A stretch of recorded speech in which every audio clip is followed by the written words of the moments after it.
el marco de nuestro curso próximamente que abriremos sobre economía circular e innovación sostenible, mm, elaborado y dirigido por Uniquemia y ESA conjuntamente. Y bueno, quería daros la bienvenida a todas aquellas personas que vienen de distintos países con distintos horarios. Venezuela, Perú, tenemos gente de Panamá, de España, de Costa Rica, de México. Hoy hablaremos, el título del webinar es Green Speech, ¿no? El discurso verde, contaminación, mentiras e inteligencia natural. Esto, bueno, como el día que le puse el título al webinar, acabo de ver una película de los años creo 90 que se llama Sexo, Mentiras y Cintas de Vídeo de Steven Soderbergh, pues me dio por ahí. Pero realmente lo que tiene que ver es de todo el movimiento verde que está habiendo, todo el desarrollo de la economía sostenible, eh, y cómo está afectando a la comunicación a las empresas, ¿vale? Cuánto de todo lo que se dice es verdad y cuánto es mentira. Y en todo esto, y en pleno boom de la inteligencia artificial, eh, ¿qué queda, ¿no? De la inteligencia natural y de la responsabilidad que tenemos las empresas a la hora de trabajar en la preservación del entorno? Entonces, hoy tenemos a un viejo amigo y entendido de todo esto que se llama David Blay. Él es director estratégico, bueno, director general y de estrategia de Pasarela Comunicación, en una empresa aquí en España muy conocida, que siempre está en el backstage, pero apoyando a muchísimas empresas, fundamentalmente startups que necesitan un posicionamiento concreto y de trabajo, de elaboración de un posicionamiento sostenible en el largo plazo. Y que bueno, y nos va a contar un poquito de su experiencia y de los casos, algunos casos que conoce, que entiende y que ha trabajado.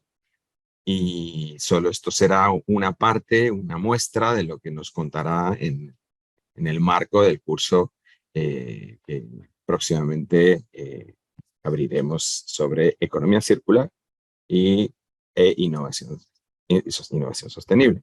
Es que gracias, David, por venir y adelante. Yo ya me callo, ya es todo tuyo.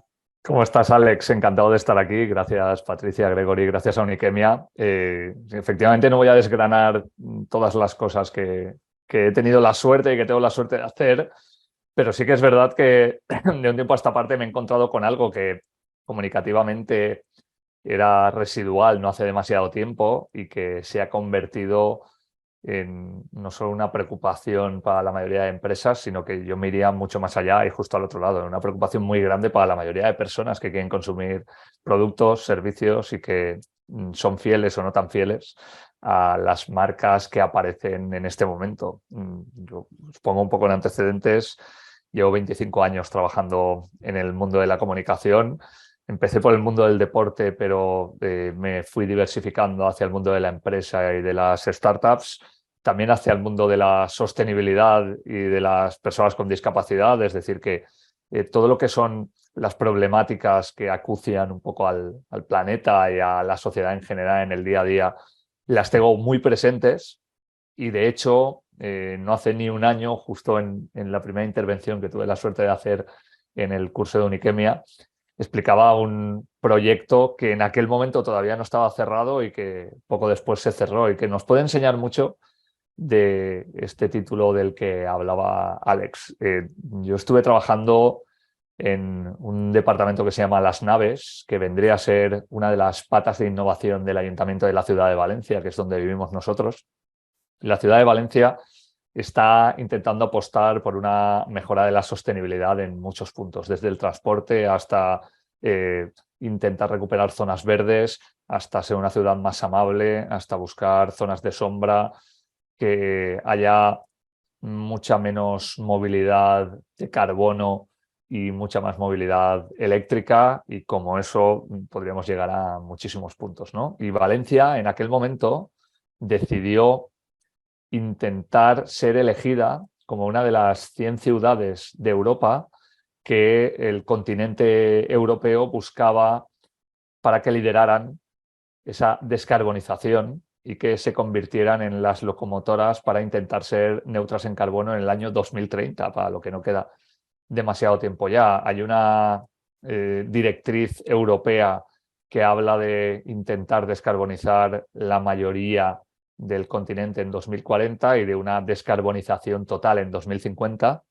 pero poner en marcha acciones que supongan que tú tengas la posibilidad de llegar a 2030 siendo lo que se llama carbon neutral no es nada sencillo. Porque además en los 8 meses que yo estuve trabajando en ese proyecto, que además luego fue exitoso porque la Comunidad Europea eligió a Valencia como una de las ciudades para liderar todo este tipo de crecimiento y que supuso algo realmente muy complicado en esta ciudad, que es una práctica unanimidad política con respecto a esta visión a largo plazo. Lo que supuso en aquel momento fue darme cuenta de todo lo que confluía y lo que influía cualquier aspecto en otro que tú intentaras poner en marcha. Por ejemplo, justo me he encontrado la semana pasada con un ejemplo que yo creo que es perjudicial y no beneficioso, pero que habla de la dificultad de este equilibrio, ¿no? Hay una entrada desde la zona norte a la ciudad, desde la carretera que vendría de Barcelona, que normalmente derivaba a una gran avenida que tenía 3 carriles. Ahora esa gran avenida en realidad va a tener un carril real para la mayoría de los vehículos, porque el segundo carril se convierte en único y exclusivo para los autobuses de transporte público y el tercer carril desaparece para convertirse en un carril bici. Esto, que en teoría es beneficioso, y lo pongo como ejemplo de todo lo que confluye alrededor, supone que ya el mismo número de coches que ayer estaban paseando por esa avenida, porque obviamente los coches no disminuyen de un día para otro, en lugar de tener 2 carriles o 3, solo tienen 1. Con lo cual, lo que tú estás haciendo es sí intentar que mucha gente que antes buscaba manejar un coche o una motocicleta, pues a lo mejor opte por el transporte público u opte por una bici en el carril o incluso un patinete, pero es cierto que toda la gente que va a optar por esa parte del transporte no va a ser equitativa con toda la gente que va a seguir usando el coche. ¿Y qué es lo que supone? Que al crear un cuello de botella en el que tú estás intentando mejorar esa movilidad, pero donde sigue habiendo muchos coches y pasan de 3 carriles a 1, en lugar de tener un tráfico fluido y no incidir de ninguna manera a nivel de contaminación, porque cuando tú vas con el coche contaminas mucho menos que cuando frenas y aceleras, el hecho de que solo haya un carril para todos los coches, lo que haga que la fluidez de la circulación sea menor, supone un aumento en esa parte de la ciudad de contaminación. Estamos hablando de que una acción destinada a descarbonizar, hasta que pueda ponerse en marcha realmente porque influya en la gente, porque alguien decida no coger el coche, porque haya una parte importante de las personas que decidan optar por otros vehículos, teniendo en cuenta además una segunda parte, que es el cambio climático. En Valencia hace calor habitualmente y si hace calor o mucho calor de mayo a octubre, menos gente cogerá la bici porque tenderá a poder tener una insolación, ¿no? Entonces, fijaos que este es un pequeño ejemplo de lo que os quiero decir, de cómo la reconfiguración de una calle intentando mejorar un aspecto que parece sencillo, inicialmente lo puede empeorar. Y os estoy hablando de una calle de una ciudad. Imaginaos cómo reordenar el tráfico, cómo buscar que haya un turismo que te siga dando dinero pero que contamine menos y te baje la huella de carbono, cómo buscar nuevas zonas verdes, cómo intentar que la gente peatonalice más la ciudad, pero para eso la ciudad tiene que ser más amable. Entonces, muchas veces, y por ahí viene un poco la introducción que quería hacer Alex, nos da la sensación que 7 años son muchos para llegar a 2030 y muchas veces 7 años son pocos. Y cuando estamos hablando de descarbonizar el planeta o descarbonizar una simple ciudad, la complicación y los temas alrededor que confluyen son tantos que nos enfrentamos en realidad a una problemática muy difícil y que va a requerir un consenso que habitualmente no existe en la mayoría de los países a nivel político, y que si no existe en estas circunstancias va a ser muy complicado que podamos ir hacia ese objetivo. Es totalmente de acuerdo, David, cuando además, de hecho, hay intereses contrapuestos y ya hay tendencias contrapuestas, porque estamos hablando de, de políticas de sostenibilidad, de respeto medioambiental o rediseños de procesos hacia la economía sostenible, hacia la economía circular, cuando por el otro lado tenemos a contrarios o negacionistas o en muchos casos, bueno, todo el movimiento de woke capital, ¿no? O anti-woke capital, ¿no? Que al final colisionan, y esto hace que incluso políticas que supuestamente tendrían que ser de largo plazo y unificadas y consensuadas, vayan pues como los automóviles que has comentado tú en la entrada de Valencia, ¿no? A trompicones que decimos aquí, ¿no? Parar y arrancar, parar y arrancar. Entonces nunca llegaremos o tendremos dificultad de llegar a un consenso y a algo que sea beneficioso para el ciudadano. Bueno, además es que hay un ejemplo que el otro día me encontré en un análisis en un medio de comunicación que a mí me pareció tremendo, y es que hay una parte de la ciudadanía y de la política que aboga por intentar dejar cada vez más la energía nuclear en un segundo plano para irnos hacia las energías renovables, pero resulta que como las energías renovables todavía no están implementadas a alto nivel o en algunos casos son caras, o hablamos de que España tiene mucho sol, pero hay otros países que no y que no pueden irse a la energía solar, y la energía eólica es más cara, con lo cual la instalación es más complicada. Lo que está haciendo en muchos de los países que están declinando el tanto por cien que tenían de uso de energía nuclear es que aumente la energía por carbón. Entonces, es que estamos cambiando una cosa por otra y en realidad no estamos yendo hacia la sostenibilidad. Y de ahí, de hecho, yo cuando leía la primera vez, cuando me lo mandaste, el título de la charla, me parecía muy interesante, porque ya no es solo que haya marcas que están intentando decir que son sostenibles o que son carbon neutral o que miran por el medio ambiente y en realidad no lo hacen y además mienten descaradamente.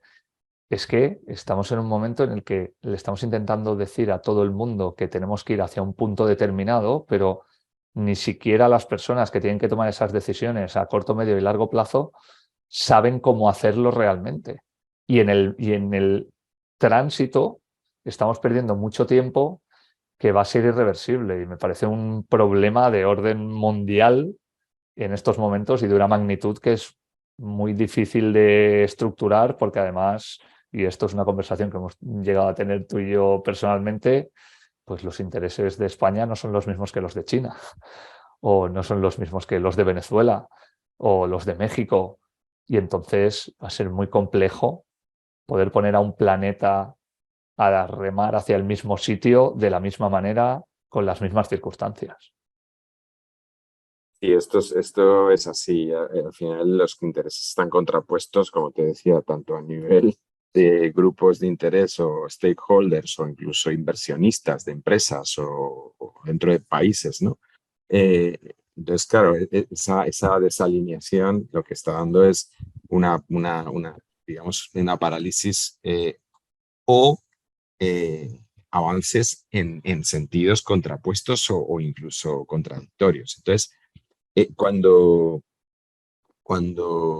tú te enfrentas porque claro, todo esto, cualquier empresa a día de hoy está interconectada, entonces ya no Claro. es ni siquiera qué hagas tú, que está muy bien, es qué hacen tus stakeholders o qué hacen tus proveedores, y en qué fase del proceso de la cadena de valor están perjudicando, beneficiando o neutralizando su impacto. Entonces, claro, eso a nivel de traqueo, y te lo dice alguien que ha estado, por ejemplo, yo muchos años en el sector textil, eh, claro, el forefront, ¿no? Lo que es la cara de las marcas, procuran o pretenden ser verdes o ser sostenibles. Eso está claro que está mejor preocuparte que no preocuparte, pero claro, cuando empiezas a buscar el tracking hacia atrás y exagero, pero al final no es que es tal cual, es cuál es la huella hídrica del cultivo del algodón y en todas las fases, desde la hilatura, el tizaje, hasta la confección y posteriormente la distribución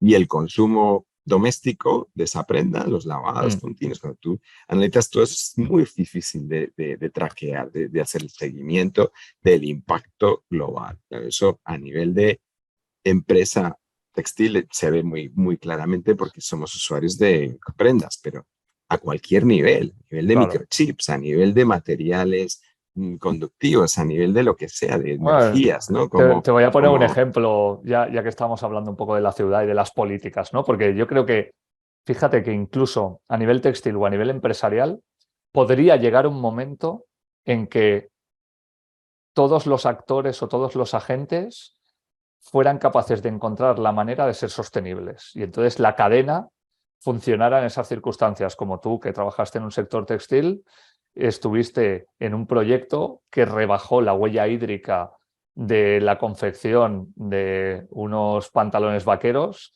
en más de un 80%. Pues si eso lo pudisteis hacer vosotros, también lo pudo hacer el que estaba antes y el que estaba antes y el que estaba antes. Otra cosa es que quiera hacerlo o no, que haya dinero o no, que esté en las circunstancias adecuadas o no. Pero me voy, fíjate, vuelvo a mi ciudad. Valencia es uno de los polos turísticos europeos, por clima, por gastronomía, por diversas circunstancias, incluso a nivel de nomadismo digital. Ya ni siquiera estamos hablando de turismo puro, sino de gente que decide vivir aquí o vivir aquí durante un cierto tiempo. Hablo de Valencia y de la Comunidad Valenciana. Por muchas políticas que tú generes en torno a tu territorio, mientras las aerolíneas no encuentren un combustible que no sea fósil, la huella de carbono que genere toda la gente que venga a tu ciudad, por mucho que en tu ciudad le ayudes a que no la genere, es huella que te suma a ti. Pero incluso ya no me voy a las personas que puedan venir desde cualquier parte de Latinoamérica o de Centroamérica. Cualquier persona que viva fuera de la ciudad y que coja un coche cada día y que entre en tu ciudad con ese coche, aunque tú hagas parkings disuasorios y ese coche no entre y no contamine en tu ciudad, está trayendo una huella de carbono hacia tu territorio. Y si tú haces parkings disuasorios, pero en la localidad en la que viene, que está a 15 minutos, no los hay, sí, tú estás evitando que la huella de carbono llegue en ti, pero allí no lo estás evitando y es un territorio que está a 15 minutos tuyos. Entonces, claro, hay una parte de políticas que se puede hacer, pero creo que ya cada vez más tiene que ser homogénea, porque se ha incidido mucho en que hay una responsabilidad individual y la hay. Creo que las personas podemos hacer cosas mejor y con pocas cosas se ayuda a mucha gente, pero la responsabilidad no es individual. Tiene que estar muy claro qué puedes hacer y qué no puedes hacer para que tu huella de carbono, en este caso, sea mínima o se pueda compensar a lo largo del año. Pero si tú no lo sabes o si los mensajes que llegan son contradictorios o si crees que dejando el coche en un parking disuasorio no tienes una huella de carbono, pero estás comprando en marcas, bueno, en páginas web de ropa barata, que cada día además te traen paquetes desde el otro lado del mundo, de poco está sirviendo lo que estés haciendo en tu ciudad. y de hecho, fíjate que han casi que liderado digamos, han liderado las empresas más que los gobiernos esa transición, básicamente, pues porque al final los inversores se han estado fijando en el riesgo de invertir en empresas poco sostenibles en el largo plazo. Claro, todo eso además ahora es como te decía, con todo el movimiento contra woke capital, están leyendo el riesgo que implica hacer greenwash, con lo cual hay dos tendencias: las que apuestan por la sostenibilidad y invertir en empresas sostenibles, y las que apuestan por no invertir en empresas sostenibles porque precisamente la medición y la transformación va a ser más lenta de lo que creeríamos cualquier persona en lo que van a ocurrir, ¿no? Con lo cual, ahí, de hecho, ya hay intereses y mensajes contrapuestos. Desde el punto de vista de la comunicación, David, tú que eres un gran comunicador, las marcas, ¿no? ¿Cuál crees que es el papel desde la comunicación que las marcas, las compañías pueden hacer eh, para transformar el entorno? Y estamos hablando, fíjate, estamos todo el rato centrándonos en el cambio medioambiental, Sí, pero pero hay muchos más. sostenibilidad implica también sostenibilidad económica de las empresas y Mm. sostenibilidad social, ¿no? Y ahí tú eres un experto porque has trabajado con muchísimos colectivos de manera inclusiva y has comunicado al respecto. Entonces, bueno, cuéntanos un poquito tu visión de la comunicación y cómo, incluso como vector de educación, que eso es, yo creo que la clave, y por lo que nosotros hoy estamos aquí hablando de este curso y estamos hablando de esta temática, porque al final el movimiento, lo primero que hay que hacer es informar, educar y a partir de ahí transformar, creo yo. ¿No? Yo creo que lo primero y lo básico es la honestidad. Creo que hay una parte, bueno, en Estados Unidos es muy diferente a España, ¿no? Pero empieza a haber una regulación europea y de hecho la Unión Europea está hablando de esto concretamente para evitar el greenwashing. Es decir, que las empresas que digan que son sostenibles lo tengan que demostrar y si no, no pueden decirlo. Con lo cual, también a mí me llama mucho la atención, ¿no? Que las primeras empresas que hablan de sostenibilidad son las de hidrocarburos, eh, que están haciendo la transición, pero no la han hecho, con lo cual tú sigues teniendo un 90% de tu parte contaminante absolutamente. También hay industrias de comida rápida que hablan de sostenibilidad, pero siguen alimentando a la gente de una manera que no es viable ni sostenible, como tú estabas diciendo. La sostenibilidad no es solo el medio ambiente, incluso las marcas de ropa, ya que veníamos del textil y del retail.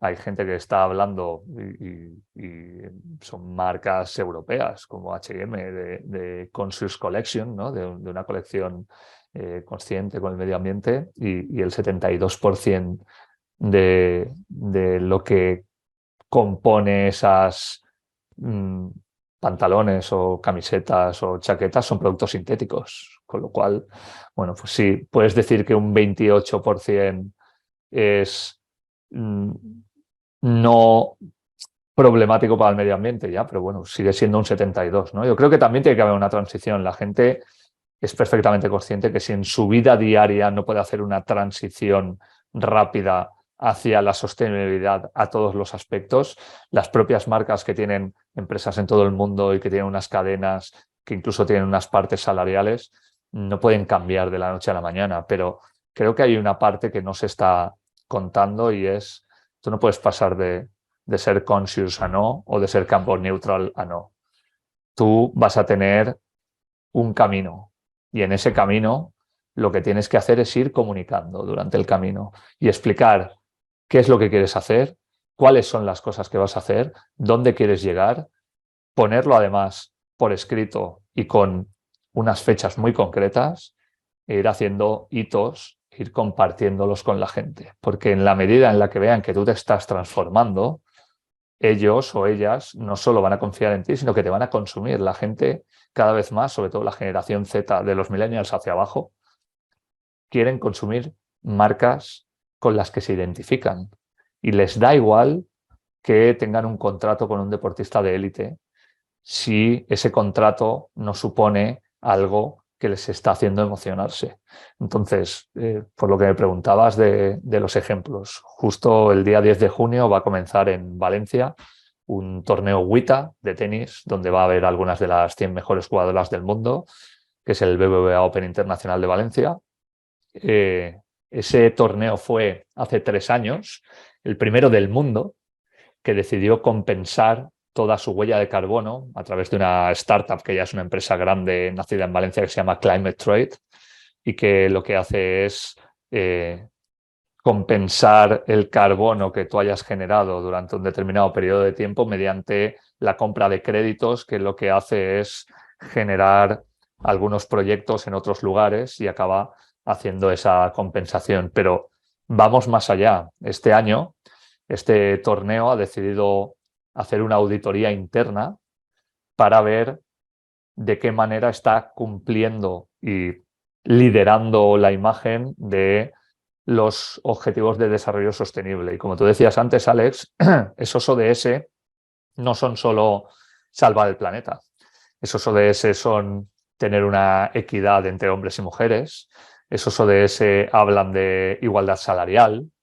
Esos ODS hablan de dar las mismas oportunidades a personas que vienen de distintos estratos y justo estamos trabajando en una nota de prensa que tiene que ver con eso, de los ODS que hablan de cómo un torneo femenino puede hacer de palanca para que ya no solo las chicas o las niñas se sientan identificadas, sino que los niños vean que los jueces de silla son mujeres, vean que sus ídolos también pueden ser mujeres, para que los premios sean exactamente igual que los que serían en un torneo masculino y al final pequeñas cosas, como estamos diciendo, pueden empezar a inspirar al resto de la gente.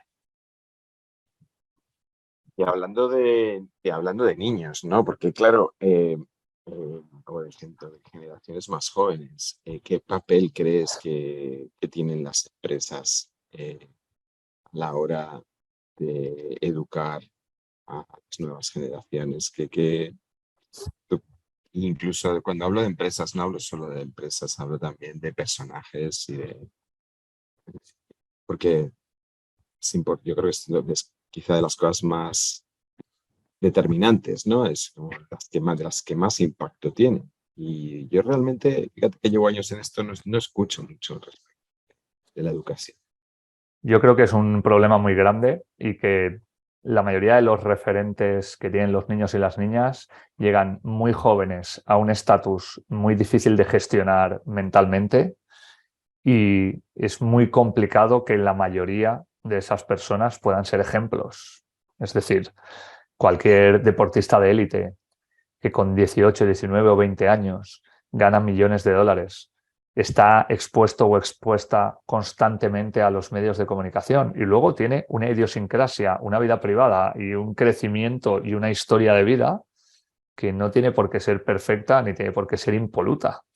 Si esas personas que vienen a la élite, pero que ya vienen de categorías de formación, es decir, en un momento en el que tú sabes que pueden llegar a la élite, si en ese tránsito no se les ha educado, es muy difícil que luego haya una posibilidad de que se convierta en ejemplos, salvo que aparezcan mirlos blancos, ¿no? Entonces, yo que muchas veces he interactuado con el mundo del deporte, creo y me parece muy preocupante que cuando hay niños y niñas de 14, 15, 16 o 17 años a los que ya se ve que pueden tener una oportunidad en la élite y por lo tanto que van a tener a los focos apuntándoles durante mucho tiempo, ¿cómo es posible que no haya una formación en redes sociales?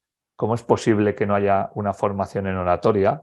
¿Cómo es posible que no haya una formación en conceptos básicos en los que tienen que cuidar su ejemplo de vida, desde una alimentación saludable hasta reciclaje, hasta intentar buscar no comprar siempre el coche más vistoso, sino a lo mejor, a mí me llamó mucho la atención en 2019, cuando estuve en Ámsterdam para un partido entre el Ajax y el Valencia, cómo pasando por el parque móvil de los futbolistas del Ajax, y esa es la diferencia muchas veces entre los Países Bajos y España, la mayoría de coches eran Tesla. No eran Ferrari, no eran Lamborghini, no eran Porsche. El lujo se ha transformado, pero también el mensaje de los futbolistas que compran coches eléctricos en sí constituye un ejemplo. Pero estoy seguro de que ese parque móvil era una excepción.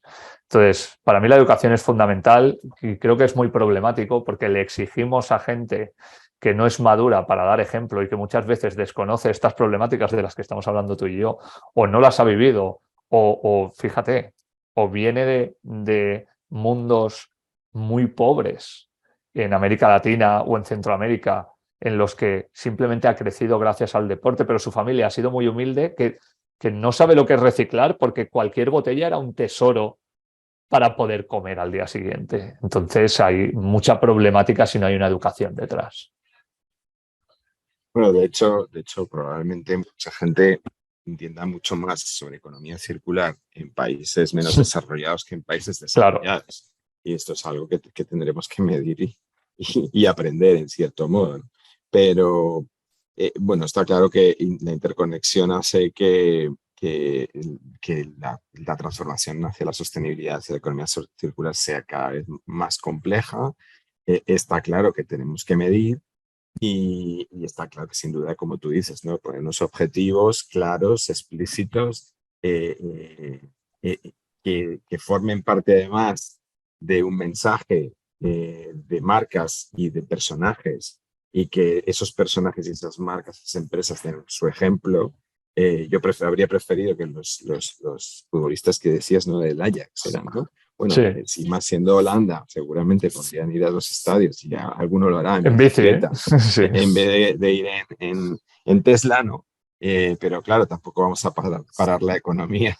O sea, tenemos que también tener un equilibrio. Entonces, dicho esto, bueno, no sé si alguien del público, de hecho ya nos quedan 5 minutos, no sé si alguien de los que estáis escuchando queréis hacer algún tipo, intervenir, hacer algún tipo de pregunta o comentario. Esto es una charla, una tertulia abierta, se llama webinar, ¿vale? Pero lo que realmente queremos es abrir mentes y que es un poco el espíritu también de David y de los que participamos en este curso, abrir mentes y abrir diálogo, ¿no? Entonces, no sé si alguno de ustedes, alguno de vosotros, tiene algo que comentar al respecto. Si no significará Hola, buenas tardes. que nos hemos explicado muy bien. No sé, ¿alguien hay por aquí que quiera comentar algo? Bueno, mira, ya que Diego nos saluda desde Colombia y lo hizo en el chat, me gustaría contar una experiencia que yo tuve en Medellín, porque puede parecer que no, pero tiene que ver con toda esta economía circular, ¿no? Yo tuve la suerte en 2019 de ser llamado por el Ministerio TIC de Tecnologías de la Información y las Comunicaciones de Colombia, porque hacían una feria de teletrabajo en 3 ciudades, en Bogotá, en Medellín y en Cartagena. Yo tuve la suerte de poder ir a Medellín. Y hay algo en Colombia que mucha gente al otro lado del charco desconoce. En Colombia, en Costa Rica, en Perú, en Chile, que es que en legislación sobre teletrabajo van muy por delante de Europa desde hace mucho tiempo.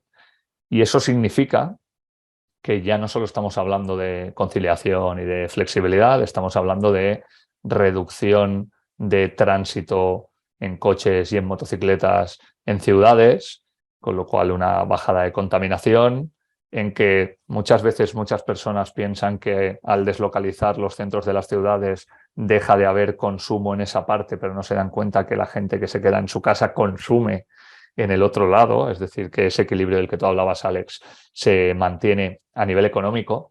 Y me parece muy importante porque también estamos en un momento en el que vitalmente, y introducías tú el tema de la inteligencia artificial, vitalmente seguramente cambie nuestro precepto hasta el punto de que ya se está ensayando en una jornada laboral de 4 horas, porque hay muchas cosas que no hace falta que hagamos nosotros.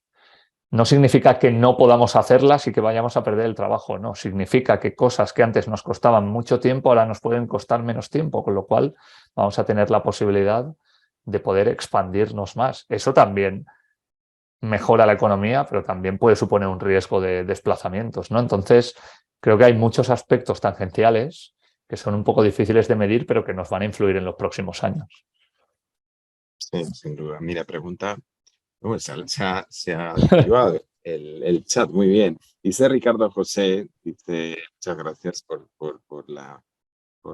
los ánimos, te gusta la tertulia. Y entonces nos dice, ¿no?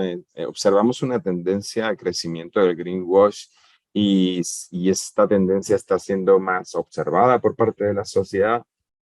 ¿Tú qué opinas, David? Yo creo que la mayoría de las empresas se han dado cuenta de que va a ser difícil que vendan o que compitan con otras empresas si no son capaces de hacer ver que son sostenibles, incluso cuando no lo son. Entonces, por lo que pregunta Ricardo José, yo creo que la tendencia del greenwashing va a crecer. Es verdad, lo decíamos antes, que hay una directiva de la Unión Europea que está intentando que eso no ocurra y estoy seguro de que al resto de territorios va a acabar llegando rápidamente. Y como pasó con la publicidad de tabaco o con la publicidad de alcohol, seguramente esa publicidad no vaya a poder realizarse. Pero también debemos recordar que una vez hecha la ley está hecha la trampa y ahora en el Mundial de Motociclismo o en el Mundial de Automovilismo se pueden ver sponsorizaciones de cervezas o de ginebras simplemente porque son 0,0. Pero todo el mundo sabe que son cervezas y que son ginebras. Y Ricardo José insiste en su segunda pregunta, ¿no? Que es un poco si, si el grueso creen que el grueso de la sociedad en general les importa que las empresas mientan o no. Yo te diría, esto es mi particular, Sí, yo creo que esto ha sido una moda. O sea, de repente ha pasado de ser algo que es una necesidad y en greenwashing lo que pasa es que la gente, y te hablo de muchas empresas que yo he conocido, se han apuntado y han dicho, han puesto su label de green, ¿no? De somos sostenibles, no sé qué. Claro, hay gente que es muy observante y además muy estricta y se toma esto en serio, con lo cual hacen su investigación. En general, a estos individuos o en el caso de los gobiernos, ¿no? Realmente se lo toman serio y van a meter muchas restricciones y van a meter mucha mano dura. El resto de la población que no está tanto en el tema o que le viene bien o le gusta que las empresas sean verdes, porque en cierto modo yo me bebo algo que es verde y estoy reafirmándome en que no estoy contaminando, ¿no? Eh, pero claro, lo que ha sido un label o ha sido una etiqueta diferenciadora dentro de X tiempo y la ley no lo impide, va a ser algo más que no diferenciar a nadie. Sin embargo, mi opinión es que la ley va a meter mano, en serio, y básicamente por un motivo, ¿eh? Yo no sé tanto en países latinoamericanos, entiendo que irá por, igual que en Europa, pero en Europa mucho. En Europa hay una gran burocracia, hay unos gobiernos y una política social que valen mucho dinero y básicamente los estados generan deuda y necesitan financiarse. Entonces, gran parte de la financiación de los estados viene por la imposición y por los impuestos. Entonces, todo lo que sea impuestos son ingresos y todas aquellas empresas que no cumplan con las normativas de sostenibilidad tendrán graves impuestos. O sea, y al final, en general, y esto es algo que yo sigo repitiendo siempre en los cursos y en las charlas que a lo mejor he participado, y es que, como decimos aquí, poderoso caballero don dinero, y la economía es la que transforma por intereses de grupos, sea estatales o sean privados, y cambian o son el vector de cambio de las sociedades y de las economías. Entonces, vía impositiva, la transformación se va a dar en determinadas áreas geográficas. La sociedad, el público general, pues pensará que está bien el que una empresa lo haga bien. Y al final yo creo que solamente porque las empresas que no lo hagan bien tendrán menores beneficios vía impositiva, pues poco a poco se irá transformando. ¿Hasta dónde y hasta qué impacto tenga? Pues es un misterio. Yo ahora mismo no lo puedo, es un tema que estudiar a nivel económico. Jaime dice, buenas tardes, el desarrollo de la energía solar implica el consumo de cobre y otros minerales que hay que extraer del suelo, tal cual se hace con el petróleo, y además que el reciclaje de las baterías es todo un reto. Estamos cambiando una tecnología contaminante por otra, pero en menor escala. Yo No sé, le puedo David, responder ¿qué aquí a opinas? Jaime por muchas de las conversaciones que tuve internamente con respecto a este tema. Ahora mismo sí, absolutamente. Es decir, las baterías son poco eficientes. No habría en estos momentos luz suficiente como para cargar todos los coches si todos los coches fueran eléctricos en estos momentos. Los denominados metales raros con los que se hacen no solo las baterías, sino, como pone Jaime, que tiene un iPhone, eh, los teléfonos móviles. Cada vez son más escasos y empieza a haber peleas muy fuertes a nivel mundial por ellos. Pero yo tengo una esperanza, tengo dos esperanzas. Una, hablaba Alex antes del dinero. En las conversaciones en las que yo estuve, la Unión Europea le decía a fondos de inversión que les iba a dar algo que no podían tener de ninguna otra manera en ningún otro tipo de inversión, que es una seguridad de 17 años. Es decir, si Europa se tenía que descarbonizar en 17 años y todas las políticas y todas las subvenciones iban a ir vinculadas a que eso intentara ocurrir, eso significaba que todas las inversiones privadas también se podrían beneficiar de todo lo que saliera de eso que se quiere poner en marcha. Con lo cual, para un fondo de inversión, tener una seguridad de rentabilidad a 17 años ahora mismo es absolutamente impensable en ningún otro ámbito. Con lo cual, el hecho de que el dinero pueda estar del lado de descarbonizar, creo que es un tema importante que se ha tocado muy poco. El segundo es en el que yo intento ver un futuro mejor, aunque no puedo predecirlo al 100%, es que me da la sensación que estamos empezando a encontrar una serie de posibilidades, como tú decías, Jaime, con el tema de las baterías, de la electrificación, etcétera, pero creo que se va a destinar tanto dinero a investigación que encontraremos otras cosas que sean más eficientes. Por ejemplo, se está hablando de un posible combustible no fósil que permitiría, en lugar de cambiar todo el parque móvil, mantener los motores que tenemos ahora, gasolina y diésel, simplemente sin contaminar. Es decir, tú no cambias los coches y los coches son prácticamente nuevos porque ese motor consume otro tipo de combustibles. O está ocurriendo ya con un combustible que se está estudiando para rebajar el 80% las emisiones de los aviones. O tener ya no solo esa energía que venga del sol o del viento, sino conseguir por fin una energía más eficiente que la nuclear. Quiero decir, me parece muy importante saber que se está gastando mucho dinero en algo que ahora mismo parece muy claro, pero que seguramente nos va a llevar a otras cosas que van a ser mejores que lo que tenemos ahora mismo. Sí, eso, de hecho, mira, he estado esta semana leyendo muchísimo sobre China, porque todos conocemos China, pero le he dado con un libro que me está apasionando, que tiene que ver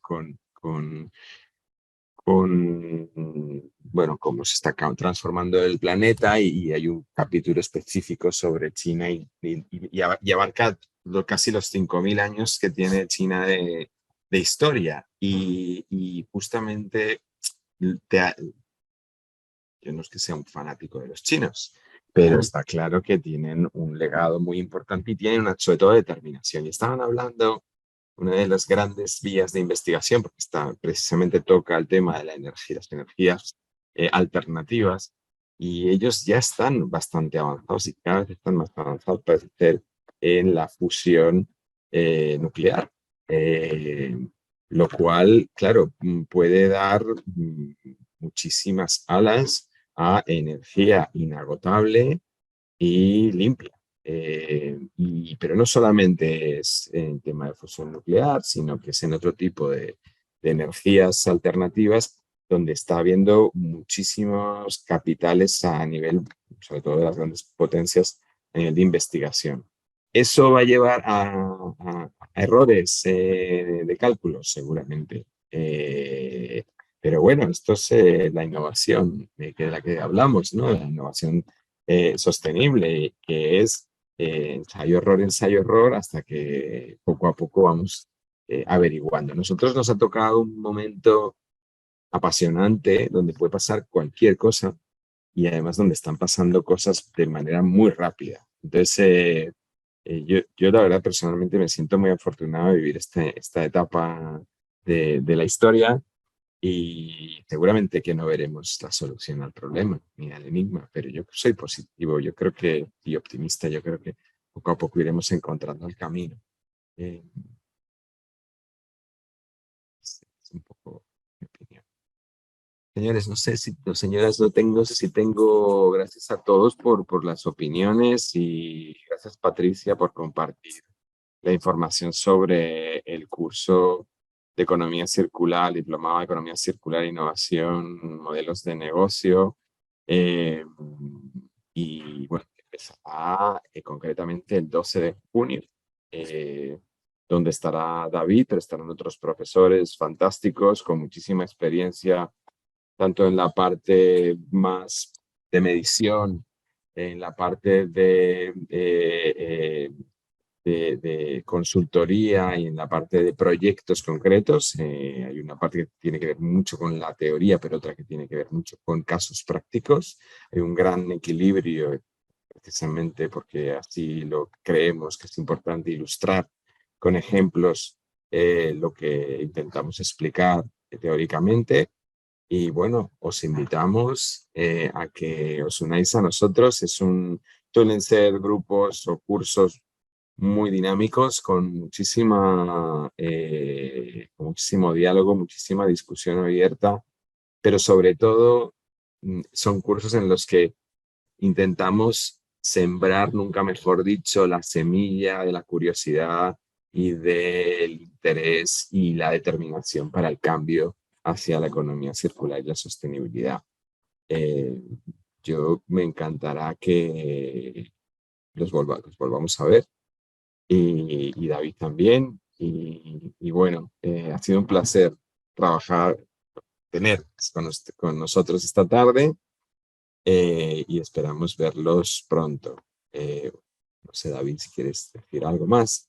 No, simplemente Nos muchas despedimos. gracias por la atención, gracias por este tiempo que al final todo el mundo estamos muy interesados en muchos temas y en este literalmente nos va la vida y nos va a ir en el futuro, pero es cierto que no es fácil en ningún lugar del mundo encontrar prácticamente los 50 minutos que hemos tenido, aunque un tema te parezca enormemente interesante. Así que cada vez que una persona se conecta a un webinar o se matricula en un curso, hay que darle las gracias porque está intentando poner de su parte también para ser capaz de cambiar un poco las circunstancias en las que estamos viviendo. Yo comparto contigo, Alex, ya vivimos una primera fase histórica con el cambio de no Internet a Internet y ahora estamos viviendo una segunda, así que estamos dentro de la historia y lo vamos a Genial. tener para el resto de nuestra existencia. Así es, estamos en el curso del Diplomado de Economía Circular e Innovación de Modelos de Negocio. Va a haber profesores de España, profesores de Finlandia,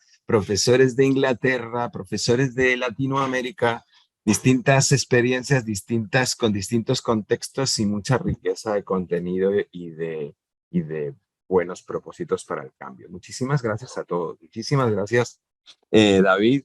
Y bueno. Nos vemos pronto. Nos vemos muy Gracias y pronto. buenas tardes y buenos días a todos. Hasta luego. Adiós.